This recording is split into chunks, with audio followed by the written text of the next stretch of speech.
पण तुला खात्री आहे का भास्करच्या वहिनीला न्याय मिळेल? नक्की मिळेल.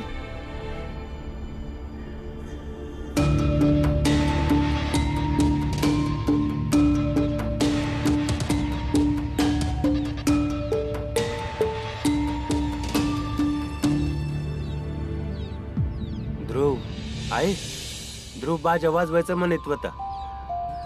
आता तूच सांग, कोणी बी मोठ्या जातीचा बाजा वाजवू शकतो वय? आम्हा तिघा भावांना त्रास देऊन राहिलाय सारखा, आणि सगळ्यात जास्त मला म्हणतोय का बाजा वाजवाय शिकव, बाजा वाजवाय शिकव. आता तूच सांग, असं मी करू शकतो वय? वय वय आई, तो ध्रुव तर चुलीत फूक मारून आग नाही पेटवू शकत, तर बाजा काय वाजवीन वय ना बाळा दादा? वय आई, कष्टाचं काम आहे बाजा वाजवणं, वय ना भीम? नाही आई, आम्ही ध्रुवच्या बाजाबद्दल नाही, तर भास्कर रावांच्या वहिनीला न्याय मिळवून देण्याबद्दल विचार करीत होतो. अरे भीम, आई आमच्यावर रागवू नगस आणि काळजी बी करू नगस. भास्कर रावांची बी हीच इच्छा आहे.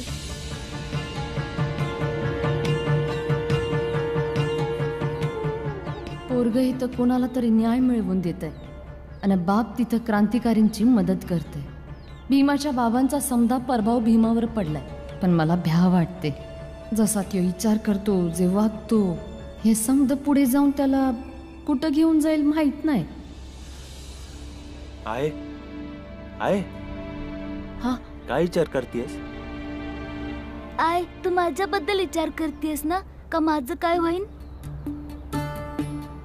तुला कसं ठाव? मला हे यामुळे ठाव आहे का तू माझी आई आहेस आणि मी तुझं पोरगा. आई बाबांची फक्त एकच काळजी असते का त्यांचं पोरग मोठं होऊन पैका कमवण्याच्या लायकीचं होईन का नाही. बरोबर बोललो ना आई?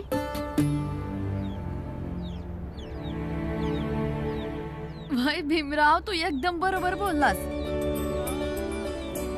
तुझ्या एवढ्याशा डोक्यामध्ये एवढ्या समजा गोष्टी कशा येतात र? हा, काय काय भरलेलं असतं रे? चल आता जेवण करून घे. चल चला तुम्ही दोघं बी. बाळा दादा, मी भीमसारखा अभ्यासात तितका हुशार नाही आहे, पण मी बी पैक कमवीन. इथं काम नाही मिळालं तर मी बी बाबांवणी दूर दूर ठिकाणी जाऊन व्यापार करीन. काय बी गरज नाही. जर पैक नाही कमावू शकला तर मीठ आणि चपाती खाऊन राहा. रातच्याला उपाशी पोटी झोपा, पण बायको पोरसने सोडून दूर जायची गरज नाही, जसं तुमचे बाबा करतायत. हे चुकीचं आहे आणि ही चूक माझी पोरं नाही करणार.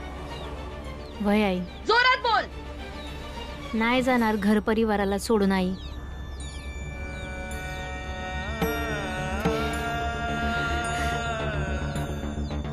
चला जेवण करून घ्या.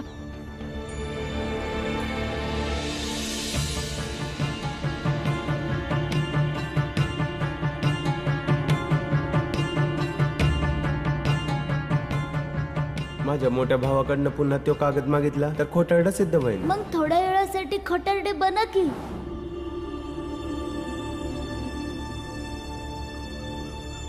दादा, दादा, मला तो कागद पाहिजे ज्यावर मी अंगठा लावून तुला दिला होता. काय झालं तुला? तू म्हणाला होतास की आई बाबांना समजव. आता तर ते त्यांच्या घराकडे वाकड्या नजरेने बी बघत नाहीत. ते पाहो किंवा नाही पाहो, पण मी शांत डोक्याने विचार केला आणि समजलं की ज्या पोरी संग माझं लगीन नाही होणार तिच्यासाठी माझी संपत्ती मी तुझ्या नावावर का करू? कसल्या गोष्टी बोलतोयस भास्कर? तू घरी परत ये. तुला जितका पैसा हवाय ना तू घे ना, मग मी माझ्या हाताने ना तो कागद फाडून टाकीन. अरे मी तो कागद घेऊन थोडी ना फिरतो. या तू ये. तो कागद मी माझ्या हाताने फाडन. माझा तुझ्यावर विश्वास नाही.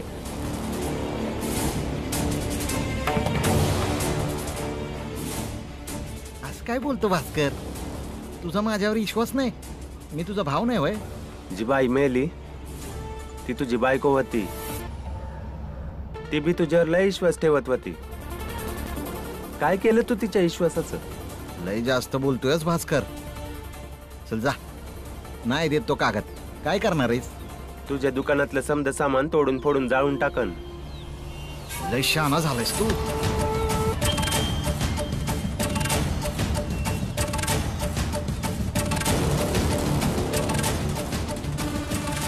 उद्या मी याच यायला येईन.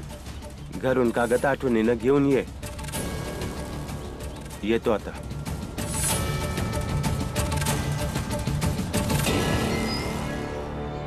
हा पोरगा तर खूपच त्रास देतोय मला. शेठजी, काय झालं? इतका चिंतेत काऊन दिसून राहिले? अरे मंगेश, तू माझ्या मुलाला ध्रुवाला पाहिलंस का? नाही शेठजी, काय झालं? सकाळपासून घरातून निघून गेलाय. मला वाटलं संध्याकाळपर्यंत येऊन जाईल, पण अजूनही नाही आला. फार भीती वाटते मंगेश. तुमचं पोरगा ना या भीमरावचा मित्र आहे. होऊ शकतं त्याच्या घरी गेला असेल. भीमरावच्या घरी जाऊन विचारूया. या लोकांनी त्यांच्याकडे ठेवलं असेल. हो, चल विचारूया.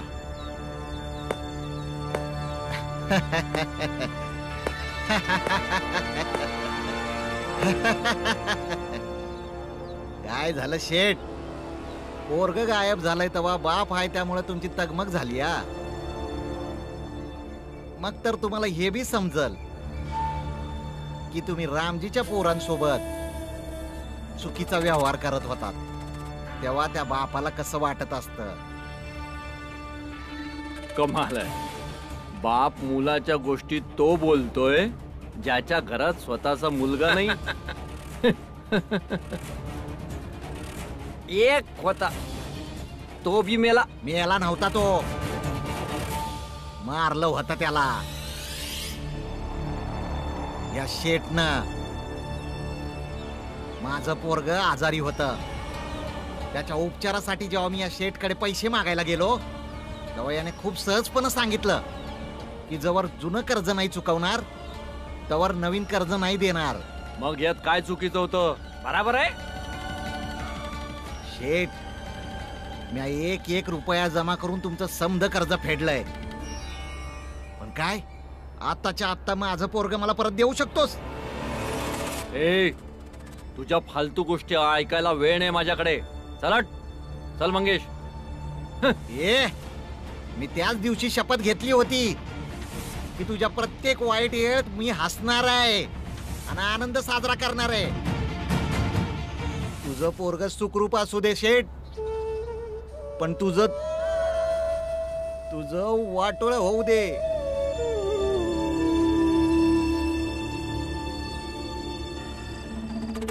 घ्या घ्या बाबा.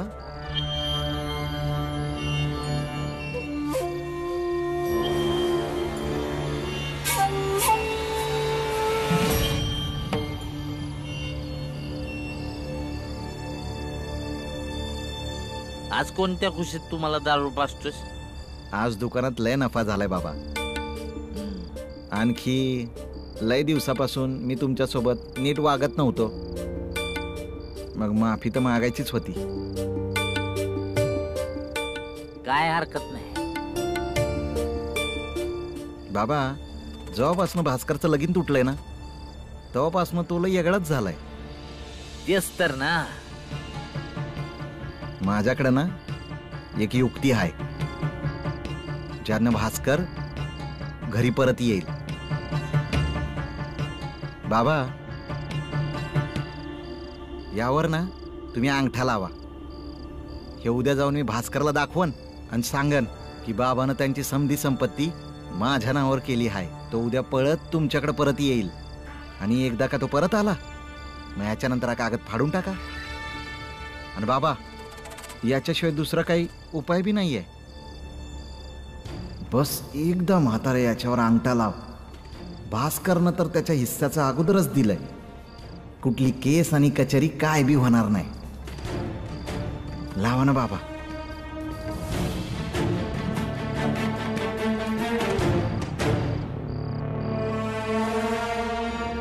नाही, मी अंगठा लावणार नाही. मला तुझ्यावर विश्वासच नाही. हे कसं बोलताय बाबा तुम्ही? तू आपल्या चपलांच्या दुकानात हेराफेरी करतोयस. इथं इथं बी तू तेच करायला आहेस ना व? मी अंगठा लावणार नाही लावणार मी अंगठा नाही. बाबा बाबा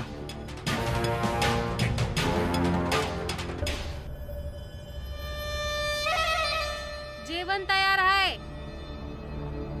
हा अगं बाबा पिऊन बेशुद्ध झाल्यात. तू घेऊन ये ना, मी उठवतो त्यांना.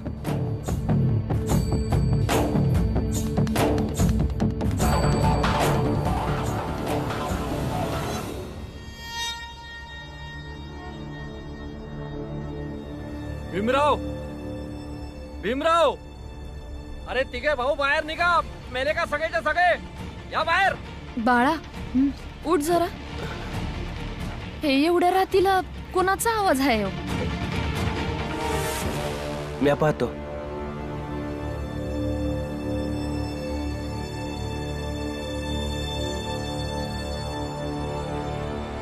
माझा मुलगा ध्रुव कुठे आहे? कुठे आहे माझा मुलगा ध्रुव?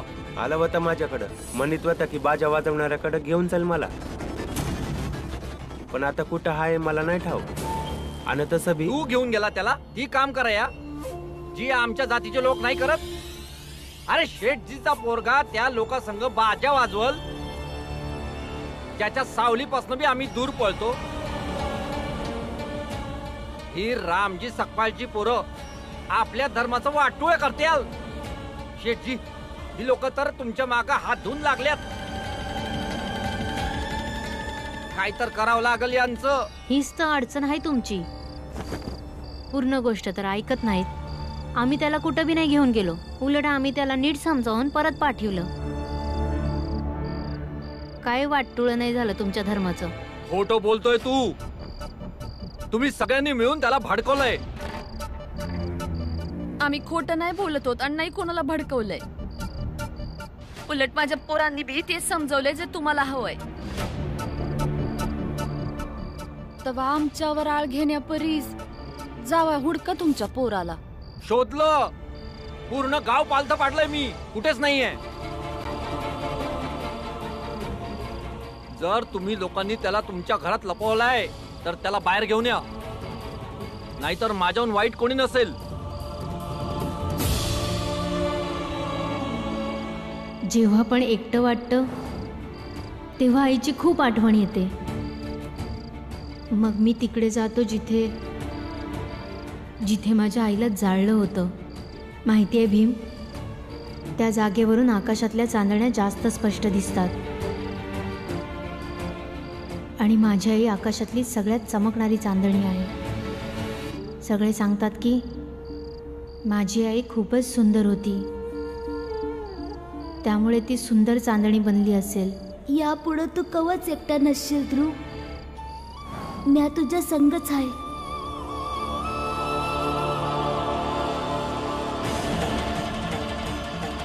भीमा शेठजी यो भीम पळायला म्हणजे त्यानंच ध्रुवाला लपविला असन. चला बघूया आपण. चला. हे थांब अरे, रे, थांब. मी बघून येते भीमा हा, कुठे जा गेलाय.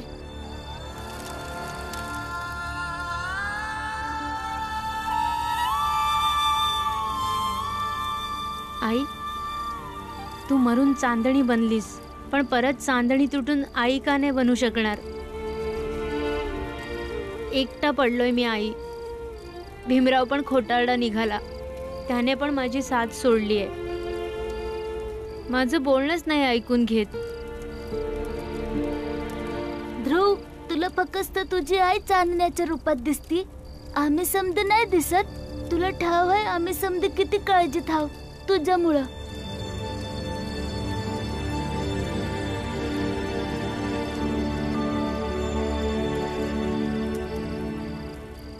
दिवसा मी पण चिंतेत होतो. तुझ्याकडे, तुझ्या बाळादादाकडे, तुझ्या आनंददादाकडे आलो होतो ना. कोणीच माझं ऐकून नाही घेतलं. सगळ्यांनी मला तेच समजवलं की मी कोणत्या जातीचा आहे आणि तुम्ही कोणत्या जातीचे आहात. भीम, मी मैत्री जातीशी नाही तुझ्याशी केली होती, पण तू पण मैत्री नाही निभावलीस.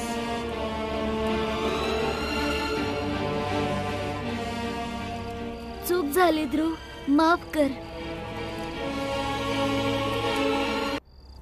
थांब थांब, त्याला हात लावून अपवित्र करशील का? दूर सरक. वाय वाय, अपवित्र होईल बघा. कसं आहे ना, एक छोट पोरगा आपल्या आईची आठवण काढीत होता. त्याला वाईट वाटत होतं. माझ्या पोराच्या 2 गोष्टी बोलण्याने त्याला हिंमत मिळाली. आपला बाप असून बी जे पोरग एकटं पडलं होतं त्याला मैत्रीचा आधार मिळाला. पर तुम्ही बराबर बोलताय, एकदम बराबर. या परीस पवित्र अजून काय असू शकतं? घरी जा ध्रुव. नाही जाणार मी घरी. आणि अजून समजवलं तर तुम्ही सगळे पण निघून जा. घरी चल ध्रुव. सांगून निघालो होतो, काहीतरी समजण्यासाठी आलोय. समजल्यावरच येईन. ध्रुव ध्रुव थांब. ध्रुव याला समजवा काय बी करून. हे समज ठीक नाही आहे. त्याला एकट्याला सोडा. सवताच कळू दे. बाबा म्हणतात एखाद्याला सारखं सारखं समजवल्यानं तो स्वतःच्या मनाचं कवच नाही करीत.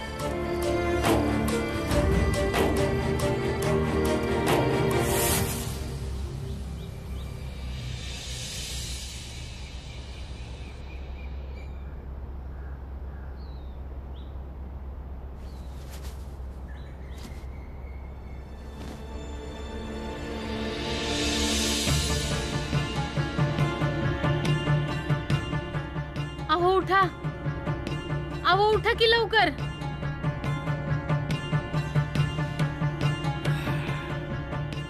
काय झालं? अहो सामान नाही हाय.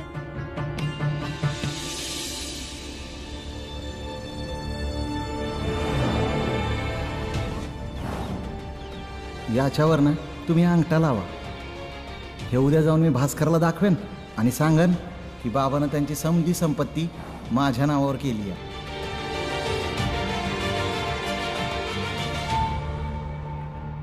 मुकुंद, मुकुंद, उठा आहेस मुकुंद. मुकुंद, मुकुंद, ह्यो काय फाजीलपणा आहे? ह्यो समद सामान बांधून का ठेवले आहेस? तुमची पाठवणी करायची आहे. आम्ही कुठे जाणार? येडा झालास का रे तू? कुठं जाणार हे तर मला ठाव नाही, पण याच्या नंतर पागलखान्यात तर तुम्ही नक्की जाल. काल रात्री जबरदस्ती तुमच्या हाताचा म्या अंगुठा इथं लावून घेतला होता. भास्करनं समजच आधी मला देऊन टाकलंय. आता जे काय आहे ना हे सगळं माझं आहे. आणि जे माझं आहे ना त्यात तुमचं आणि आईचा काय भी वाटा नाही. ते सामान बांधलेलं आहे. जा इथून. डोकं खराब झालंय वय तुझं? आई बापाला घरातून बाहेर काढशील? डोकं खराब झालंय का नाही ते नंतर मी वैद्याकडून तपासून घेईनच. सामान बांधलं आहे, घ्या आणि निघा. तू काय बोलतोयस रे बाळा? असं नको करू रे. बघा की तुम्हीच काहीतरी समजावा याला. आम्हाला घरातून बाहेर काढतोय. आम्ही कुठं जाणार? हे घर वगैरे आमचंच बनवलेलं आहे ना. काल रातच्याला दारू पाजून या मुलानं नकळत संपत्तीच्या कागदावर अंगठा लावून घेतला आणि आता घर सोडाया सांगतोय. या पोरासाठी आम्ही काय काय नाही केलं आणि आज यो आम्हाला बाहेर काढतोय. म्या काय बी नाही केलं. लोभी माणसा, जेव्हापासून मोठा झालोय दुकानमध्ये बसून पैकानी पैका जमा केलाय. कुठल्या सणाला बी तू सुट्ट्या नाही दिल्यास. ह्याच गोष्टीचं तर वाईट वाटतंय की तुला का नाही मारलं म्या. अरे तुझ्यासारख्या नालायकाने कामचोर लोकांना कामच दिलं नाही पाहिजे. अरे ते तर तुझ्या बापानं जमवलेला धंदा होता. नाहीतर तुझ्याकडून तर कोणी आपलं चपल्याची धूळ पण चाटून घेणार नाही. लई जास्त बोलताय बाबा. दादा नीट बोल त्यांच्याशी. नीट बोलू? का बोलू? आणि तुला लय प्रेम यायला लागलं रे यांचं. मग घेऊन जायस नाही तुझ्यासोबत. मी इथनं कुठं बी नाही जाणार. जेव्हा मरीन तवाच्या घरातनं बाहेर जाईन. एवढं काय काय केलं घरासाठी, थोडं बी सुख नाही मिळालं, न पोराकडनं न सुनाकडनं. वय दादा, जेव्हा तुमचं लग्न झालं नव्हतं तेव्हा आईच तुला जेवण बनवून द्यायची ना. किती बी उशीर झाला तरी बी चपाती नेहमी गरम गरमच द्यायची आणि झोपेत स्वतःचा हात जाळून घ्यायची. तू समजाही सरलास. मग यांना आठवण करून दे ना, यांनी माझ्या बायकांना का मारलंय ते.